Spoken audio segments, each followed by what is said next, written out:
Šį saulėtą rytą sveikinu su jumis Klaipėdos. Galite atpažinti šitą pastatą. O garbės aš turėsiu dirbti būtent šitam pastate. Einam pažiūrėti, kas čia įdomaus.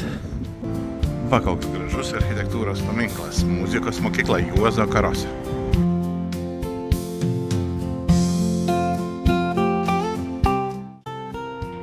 O va ir pasibaigė gera profesinė diena Klaipėdoj. Pačiam centre. Šitą pastatą jūs tikrai atpažįstat. Šitam esu buvęs, jau rodžiau trumpą filmuką. Tai va, su mokytojais šiandien labai nemažai laiko skiriam. Ar būdamas vyresnis mokytojas dar išlieka tas pats kokybiškas mokytojas, toks koks jisai būtų, jeigu jam būtų 20-30 metų? Atsakymas aišku, kad taip. Kiekvieną kartą turi savo privalumų, savo jautrių kultūrinių normų, kurias jau mes turime padžiauti į šoną. Na, ypatingai dar šiandien prisimam ir apie vertę santykio ir talento. Tai dar kartą ačiū mokyklai, smagu jūs atras, smagu jūs lankyti. Man garbė būti su talkininku iki kito karto.